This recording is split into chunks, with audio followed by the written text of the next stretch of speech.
నమస్తే, నేను Sunitha. Tea news కి స్వాగతం. బులెటిన్లో ముందుగా హెడ్లైన్స్ చూద్దాం. ఢిల్లీ లిక్కర్ స్కామ్ పెద్ద బూటకమన్న జగదీష్ రెడ్డి. కేసీఆర్ ను దెబ్బతీసేందుకు ఆడిన నాటకమని ఫైర్. కాసేపట్లో ఢిల్లీ ఎయిర్పోర్ట్ కు ఎమ్మెల్సీ కవిత. హైదరాబాద్ లో ఘన స్వాగతం పలకనున్న బీఆర్ఎస్ శ్రేణులు. మిర్యాలగూడలో సంగం డైరీ చేతికి వీటి డైరీ. పాల బకాయిలు చెల్లించాలని రైతుల ఆందోళన. శంషాబాద్ సీతా హోటల్ గదుల్లో రహస్యంగా సీసీ కెమెరాలు. కస్టమర్లను బ్లాక్మెయిల్ చేస్తున్న యజమాని అరెస్ట్. బెంగాల్ బంద్లో హింసాత్మక ఘటనలు. బీజేపీ నేత కారుపై దాడి. తృణమూల్ కార్యకర్తలతో ఘర్షణలు. ఢిల్లీ లిక్కర్ పాలసీ కేసులో బెయిల్పై విడుదలైన ఎమ్మెల్సీ కవిత ఇవాళ హైదరాబాద్ రానున్నారు. రౌస్ అవెన్యూ కేసులో కాసేపట్లో ఢిల్లీ లిక్కర్ పాలసీ కేసు విచారణ జరగనుంది. వీడియో కాన్ఫరెన్స్ ద్వారా కవిత విచారణకు హాజరు కానున్నారు. విచారణ అనంతరం కేటీఆర్, హరీష్ రావుతో కలిసి కవిత హైదరాబాద్ బయలుదేరతారు. సాయంత్రం హైదరాబాద్ చేరుకోనున్న కవితకు బీఆర్ఎస్ శ్రేణులు ఘన స్వాగతం పలికేందుకు సిద్ధమవుతున్నారు. తమ అభిమాన నాయకురాలు 5 నెలల తరువాత రాష్ట్రానికి వస్తుండటంతో బీఆర్ఎస్ శ్రేణులు సంబరాలు చేసుకుంటున్నారు. కవితకు ఘన స్వాగతం పలికేందుకు భారీ ఏర్పాట్లు చేస్తున్నారు.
ఢిల్లీ లిక్కర్ పాలసీ కేసులో బెయిల్పై విడుదలైన ఎమ్మెల్సీ కవిత ఇవాళ హైదరాబాద్ రానున్నారు. రౌస్ అవెన్యూ కేసులో కాసేపట్లో ఢిల్లీ లిక్కర్ పాలసీ కేసు విచారణ జరగనుంది.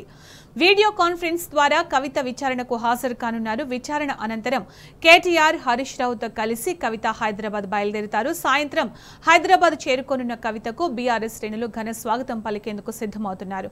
దీనికి సంబంధించిన పూర్తి సమాచారం మా ప్రతినిధి లివిల్ అందిస్తారు. లివిల్, ఏదైతే అక్రమంగా ఢిల్లీ లిక్కర్ పాలసీలో అరెస్ట్ అయిన కవిత నిన్న అత్యున్నత న్యాయస్థానం ద్విసభ్య ధర్మాసనం నిన్న బెయిల్ మంజూరు చేసింది.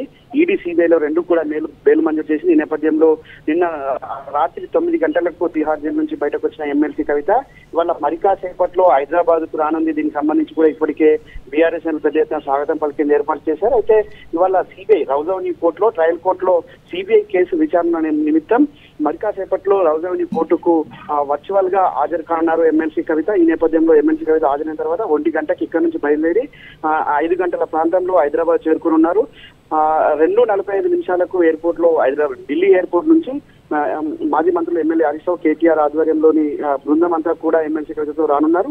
దీనికి సంబంధించి కూడా అన్ని ఏర్పాట్లు పూర్తి. అయితే నిన్న ఏదైతే వాదనలు విన్న ద్విసభ్య ధర్మాసనం కీలక వ్యాఖ్యలు చేసింది. ఆ కీలక వ్యాఖ్యలకు సంబంధించి ఆ పిఎంఎల్ఏ చట్టానికి సంబంధించి కూడా అనేక అంశాలను ప్రస్తావించింది.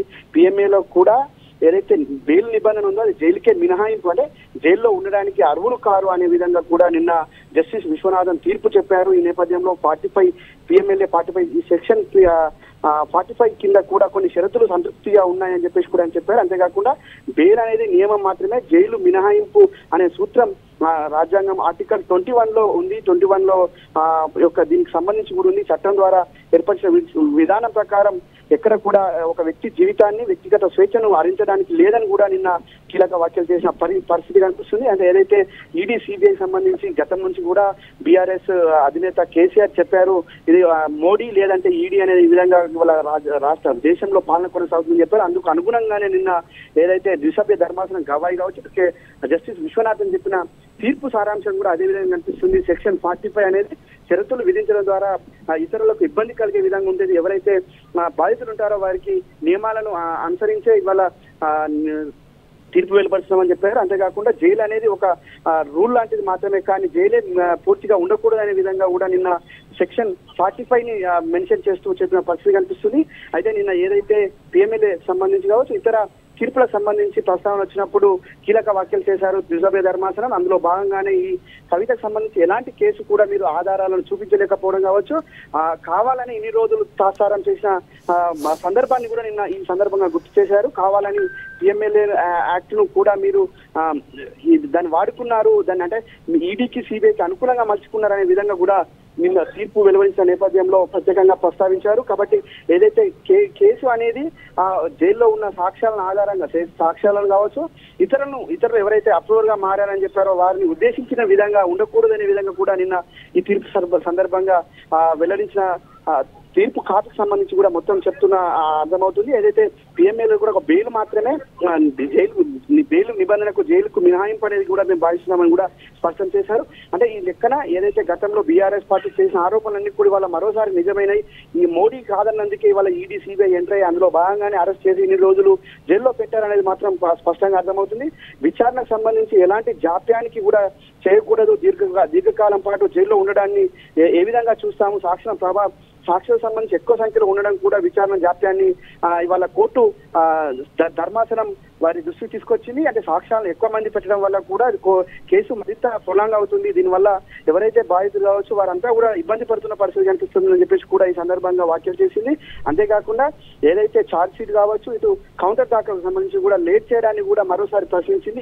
ఈ తీర్పుకు సంబంధించి లేట్ చేయడం వల్ల అంటే నిందితులను ఎవరైతే అనుకుంటున్నారో వారిని ఎక్కువ రోజులు జైల్లో ఉంచడానికి ఇలాంటి నిబంధనలు మీరు చేస్తున్నారని చెప్పేసి కూడా కోర్టు ఈ సందర్భంగా ఈడీ సిబిఐ పైన మండిపడ్డ పరిస్థితి కనిపిస్తుంది. అయితే ఈ లెక్కన చూస్తే ఏదైతే గతంలో బీఆర్ఎస్ పార్టీ చెప్పినది వాళ్ళ అక్షరాల నిజమైంది అనేది కూడా మరోసారి స్పష్టమైంది.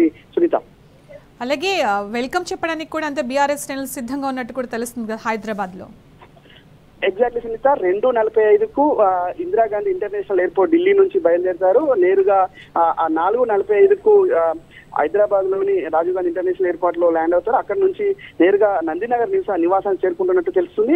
ఇప్పటికే బీఆర్ఎస్ అంతా నిన్న కూడా ఢిల్లీకి పెద్ద ఎత్తున తరలి వచ్చారు. ఇటు మహిళా బీఆర్ఎస్ కార్యకర్తలతో పాటు పలువురు మహిళా నేతలు పలువురు మహిళా జాగృతికి సంబంధించిన వారు కూడా పెద్ద ఎత్తున చేరుకొని స్వాగతం పలికేందుకు ఏర్పాటు చేస్తున్నారు. ఏదైతే 5.5 నెలల తర్వాత మొదటిసారి కవిత హైదరాబాద్ కు వస్తుంది. ఈ నేపథ్యంలో ఘన స్వాగతం పలికేందుకు వారు స్వతహాగా తరలి వచ్చే పరిస్థితి కనిపిస్తుంది. అంతేకాకుండా ఏదైతే గతంలో ఆరోపణలు మాత్రమే ఇవి వాళ్ళ రుజువు చేయలేకపోయింది కాబట్టి ఖచ్చితంగా వాళ్ళ ఒక ఉద్యమకారుని బిడ్డగా మరోసారి తిరిగి వస్తున్న నేపథ్యంలో స్వాగతానికి పలికేందుకైతే పెద్ద ఎత్తున వస్తున్నారు. అంతేకాకుండా ఏదైతే నిన్న కవిత మాట్లాడిన మాటలు కూడా మరోసారి వాళ్ళ యావత్ తెలంగాణ జాతిని మరోసారి ఉద్వేగానికి లోన్ చేశాయి.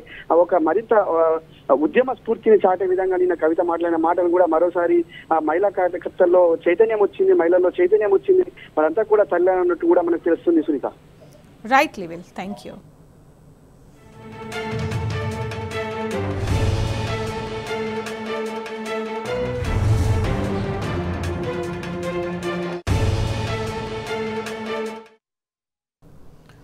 Bail is rule, jail is exception.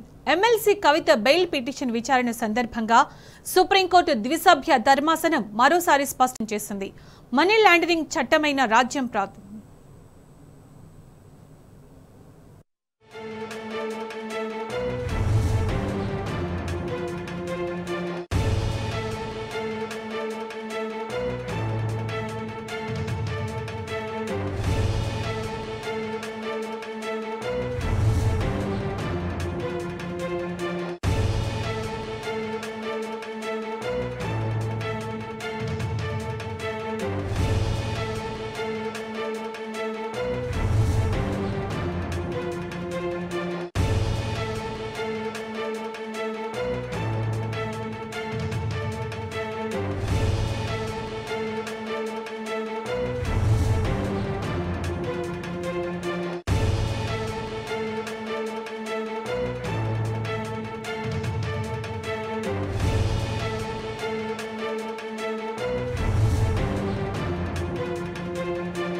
Bail is rule, jail is exception. MLC Kavitha bail petition విచారణ సందర్భంగా సుప్రీంకోర్టు ద్విసభ్య ధర్మాసనం మరోసారి పునరుద్ఘాటించింది. మనీ లాండరింగ్ చట్టమైన రాజ్యాంగం నిర్దేశించిన ప్రాథమిక సూత్రాలు పాటించాల్సిందేనని స్పష్టం చేసింది. ప్రత్యేక పరిస్థితుల్లో చేసిన చెల్లుబాటు అయ్యే చట్టం ద్వారా మినహాయిస్తే పౌరుల వ్యక్తిగత స్వేచ్ఛను హరించరాదని సుప్రీంకోర్టు తేల్చి చెప్పింది.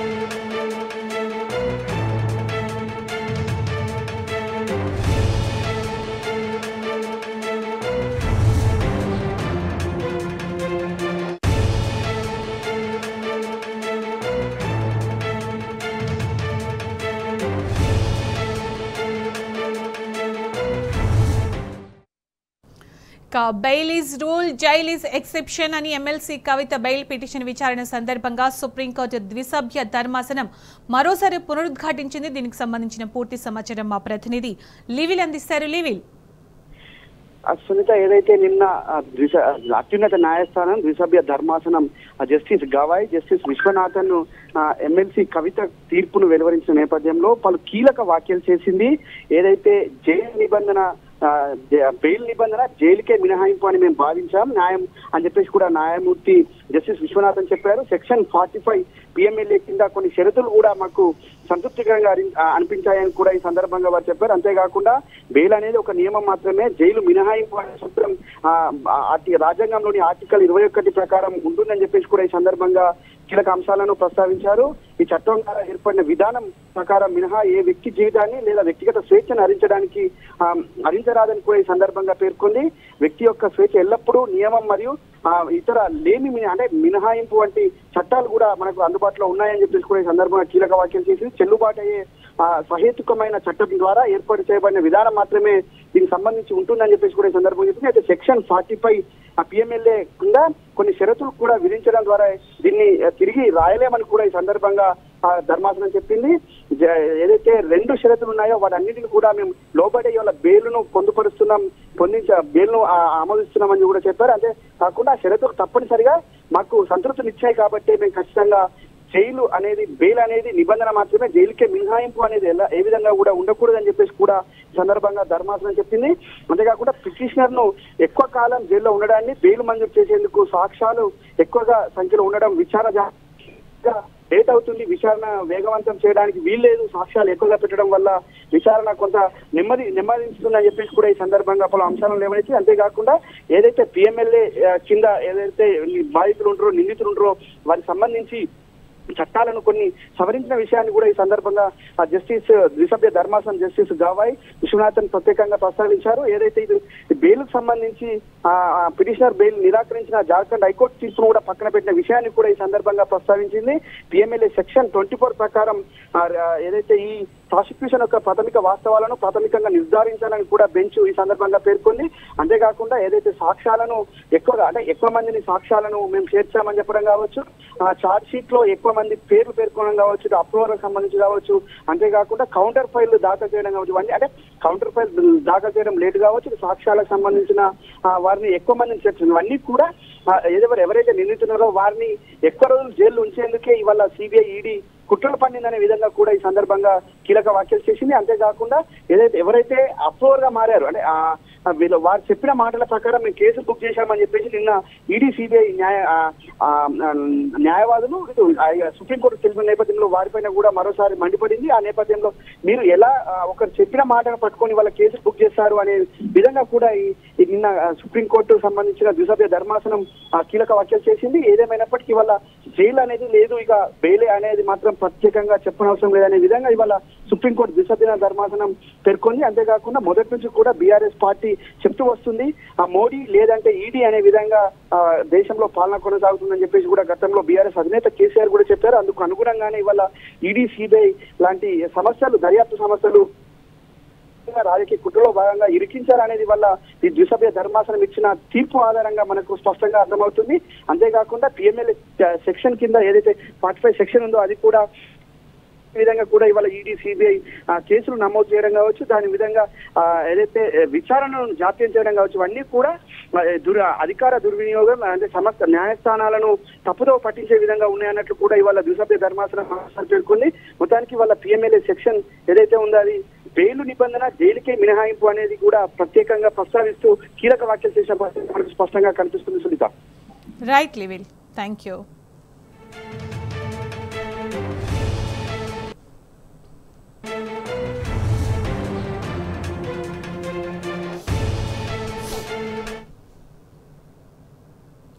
ఎమ్మెల్సీ కవిత బెయిల్పై బీజేపీ, కాంగ్రెస్ నేతలవి సోయిలేని మాటలని మాజీ మంత్రి సూర్యాపేట ఎమ్మెల్యే జగదీష్ రెడ్డి మండిపడ్డారు.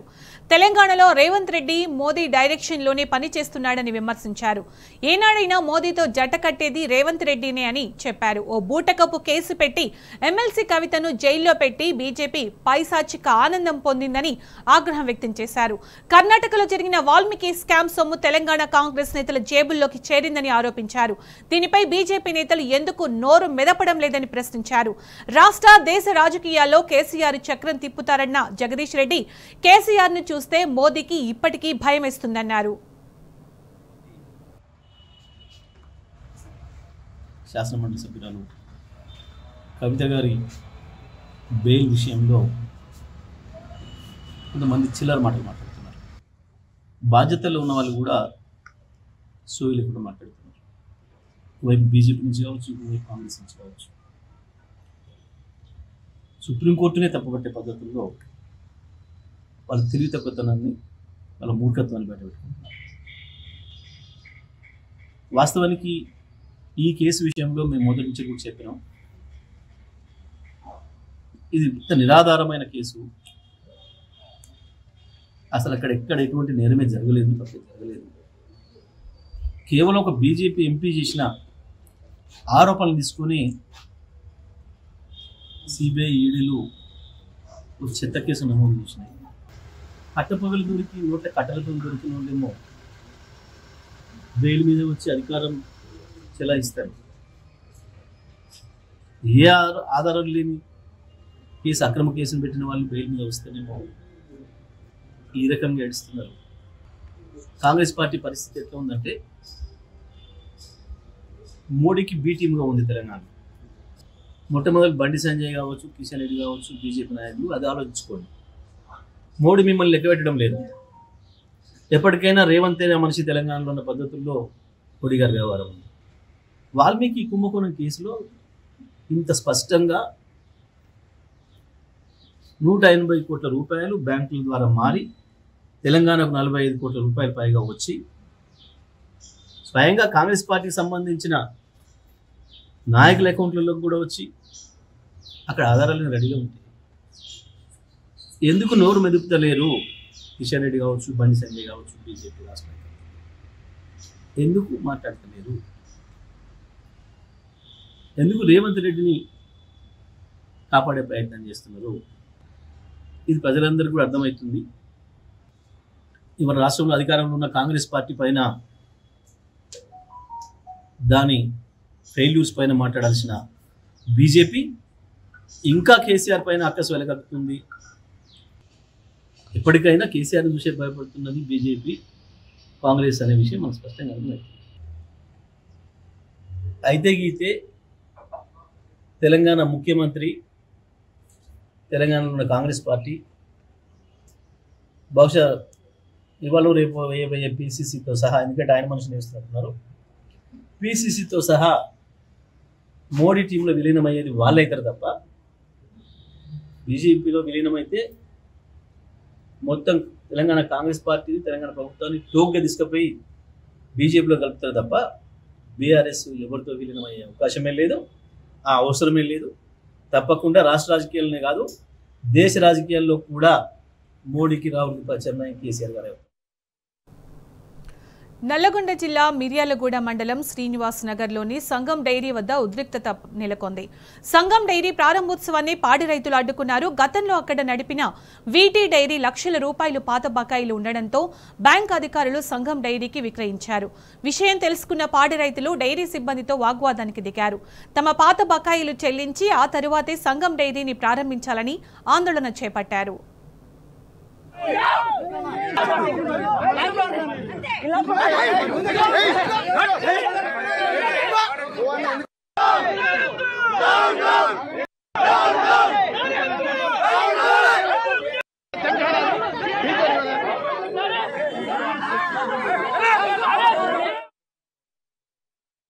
సార్ 500 మందికి శ్రీనివాస్ నగర్ గ్రామస్తులకు ఈ వీటీ డైరీ ద్వారా ఎంతో ప్రయోజనం చేకూర్చి బతికే డైరీని బ్యాంకు ద్వారా 30 కోట్ల ఆస్తిని 10 కోట్లకు తీసుకొని 20 కోట్లకు ఎంతో మంది డైరీ మీద ఆధారపడి బతికే వాళ్ళను రోడ్డు మీద పడేసారు సార్.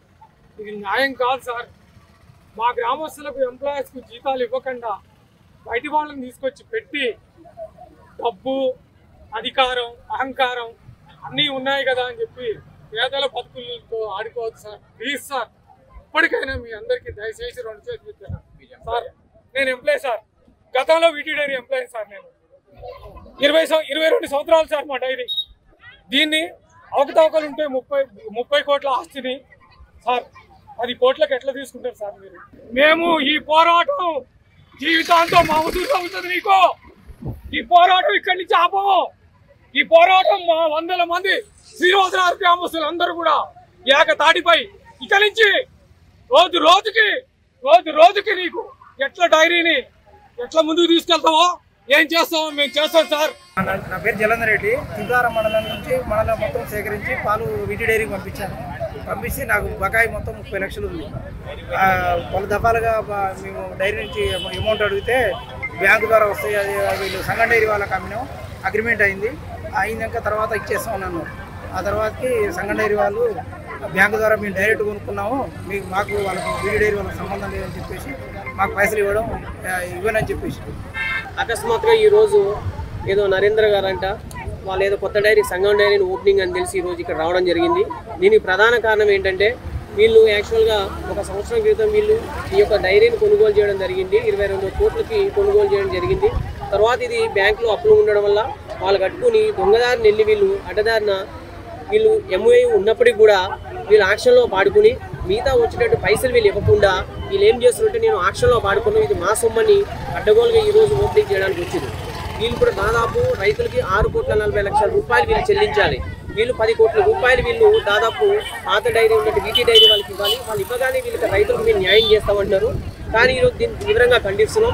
దీంట్లో దాదాపు 40 ఆటోలు నడుపుకుని జీవనం ఉపాధి పొందేటటువంటి డ్రైవర్లు కానీ వాళ్ళకి దాదాపు 2 సంవత్సరాల నుంచి వాళ్ళకి డబ్బులు అయిపోయినాయి. అదేవిధంగా 600 మంది రైతులు డైలీ పాలు పోసేటువంటి రైతులు వాళ్ళ యొక్క డబ్బులు అయిపోయినాయి. నెక్స్ట్ అదేవిధంగా డైలీ వేసి ఇక్కడ పనిచేసేటువంటి కూలీలు లేబర్గా 200 మంది ఉన్నారు, వాళ్ళకి కూడా సంవత్సరాల నుంచి జీతాలు అయిపోయినాయి. అదేవిధంగా 10 ట్యాంకులు దీని మీద ఆధారపడి నమ్ముకున్నారు, వాళ్ళకు కూడా కొన్ని లక్షల రూపాయలు ఈరోజు వాళ్ళు చెల్లించవలసి ఉన్నది. అవన్నీ కాకుండా వీళ్ళు దొడ్డిదారిన వచ్చి ఈరోజు ఈ ఓపెనింగ్ అనేది చేస్తూ దీన్ని తీవ్రంగా ఖండిస్తున్నాం. దీన్ని మీడియా ద్వారా మీకు తెలియజేయండి ఏమనగా మా రైతుల పక్షాన్ని మీరు పోరాడి మాకు న్యాయం చేయవలసిందిగా కోరుకుంటున్నాం. Telangana #1 news channel T news మీ సోషల్ మీడియాలో ట్విట్టర్, వాట్సాప్, యూట్యూబ్, ఇన్స్టాగ్రామ్లో మన ఛానల్ని సబ్స్క్రైబ్ చేసుకోండి. సింపుల్గా స్క్రీన్పై కనిపిస్తున్న ఈ QR కోడ్ను స్కాన్ చేస్తే చాలు. టీ న్యూస్లో ప్రసారమయ్యే ప్రతి వార్తను మీ మొబైల్లో చూడొచ్చు. సింగిల్ స్కాన్తో watch T news on Twitter, WhatsApp, YouTube, Instagram.